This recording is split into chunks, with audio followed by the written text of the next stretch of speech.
Hey guys, ignore the different background. I'm in a Airbnb at the moment. I'm in the country for a video that I'm doing tomorrow.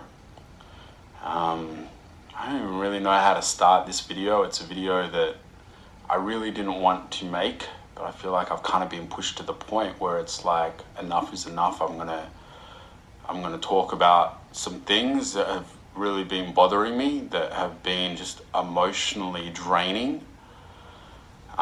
And that's some of the rumors that people have been making up about me. And, you know, I've been on the internet for a long time, so I'm kind of used to people making up rumors, trying to get a reaction out of me. And in the past, it never got to me very much. I've just always been the type to ignore them and not give them the response that they wanted. But the hard part at the moment is a lot of people seem to be believing these horrible things that people are making up about me because I'm not giving the reaction that they kind of expect that I would give, that I'm not coming out and responding to every single rumor that people make up, that I'm not throwing shade, I'm not reposting quotes that tell a story that isn't true. I'm not getting involved in any of that sort of stuff. And it's like people think because I'm not getting involved in any of the drama, that must make me the bad guy, because realistically it's like my divorce has turned into this crazy sick online popularity contest, this soap opera where everybody wants the tea or whatever. And I'm not a celebrity. I'm not somebody with like a PR team behind me. I'm just like a regular person who likes to make videos and put them online. And I don't really know how to handle a lot of this stuff.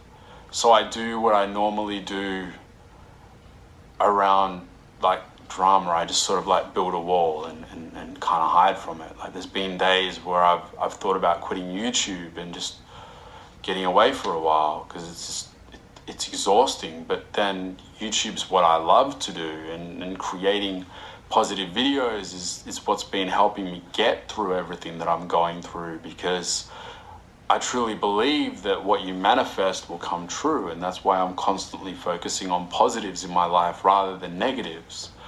But just dealing with all this crazy abuse online, like there's days like today where it really gets to me. I'm just like, it's not fair. Like I didn't do anything to deserve any of this. I've just always thought that if you're true to yourself, that people will see who you are. And I've kind of learned through this whole experience that may not be true. I'm still not going to let it break me as a person or change me as a person. I'm still going to stay who I am. But yeah, let's talk about some of these rumors. There's one that I responded to already, but it's still going around, and it bothers me because it goes against everything that I believe in as a person. That's somebody, you know, like before we even announced that we were getting a divorce and we just kind of vanished online, somebody just made up a rumor that I had cheated on Nikki. They just made it up for the sake of making it up because they were trying to get a response. And I didn't respond to it for quite a while because I didn't want to give them that response.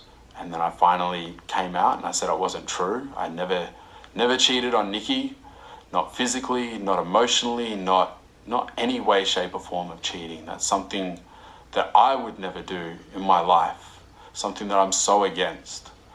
And it makes me feel sad thinking that people actually believe that. People are just searching for answers, and that seems like the easiest way to find an answer. Let's just blame the guy. Let's just say he was a deadbeat. Let's say he was a cheater. Let's say he wasn't a good dad. Let's say he didn't help out around the house. Let's just say all the typical stuff, because it must be true, even though it isn't. I'm just conflicted about talking about, because I know the person who made this story up was a clear clout chaser, because they put their real name behind the post. They really wanted a reaction from me, and they wanted clout from other people. And that's why I haven't responded to it.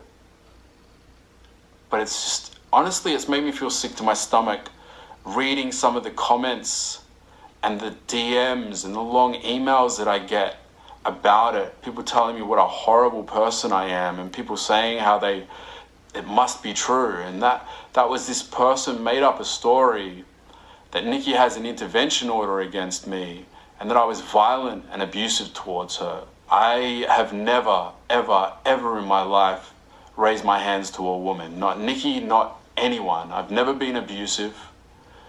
I've never had an intervention order against me. I've never defended myself in court. And having people believe this, like, it's been so emotionally draining because it's something that I'm so against as a person. And I think to myself, what if my children were one day to Google, like, what happened between their parents and read this? I don't think they would ever believe it because they know who I am as a man. But I feel like they would ask me why I didn't stand up for myself, why I didn't clear the air, why I allowed people to believe it. And so that's why I'm touching the clout that they clearly want. I don't want to give this person the response that they clearly want, but yeah, it has. It's been hurtful. And my lawyer has actually been pushing me to sue this person for defamation of character because since there's absolutely no truth in anything that was said, I can't, and I've been thinking about it, but it's like I've just got so much drama going on in my life. It's like, well, I want to invest my time and energy in that, and so that's something I'm kind of thinking about at the moment. What else? I guess something else that bothers me, that's hard to talk about, is people constantly giving me a hard time because I'm out doing cool stuff and not with my kids.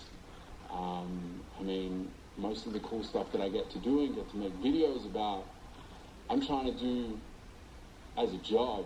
Most of it's sponsored, most of it's how I'm making a living. And the other part of the story is, while I did get to see the kids a lot in the beginning, I don't get to see them as much as I should now. And that's been the hardest part of this entire experience for me, not being able to see my kids whenever I want or whenever they want me to come and see them. That's been hard. And the reality is, going and doing cool stuff and making creative videos and finding things to focus on, to be positive about, has really helped me. It's helped me keep my sanity. It's helped me to find some kind of purpose, because at the moment I'm doing everything within my power to be able to see my kids more. But until that actually happens, it's like I have the option of sitting around my house, miserable, a house that has so many memories attached to it, that the reality is, like, I want things to be sorted out with that house so that I can just have a fresh start and get a new place. I know a lot of people just want to see me sitting around my empty house feeling miserable, but I'm not going to do that. Like, that house, that has a lot of memories attached to it that are hard to deal with when I'm on my own. When the kids are there, like, I'm so happy, I'm so full of joy, I'm myself again. But when I'm there on my own, it's not easy. It's not as if I took the house, like people constantly talk about. It was a case of nobody wanted to stay there, and I drew the short stick.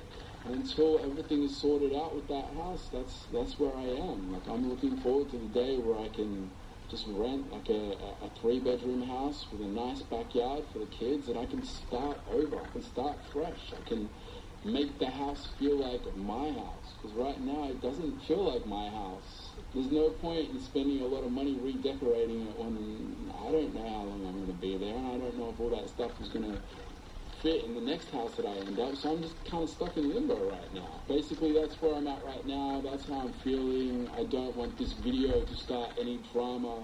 On Nikki's end, I ask you guys to be respectful to her. I don't want people going and, abusing her or accusing her of things, because I know how it feels. I also don't think it's conducive to creating a positive environment for our children. I guess that's the video.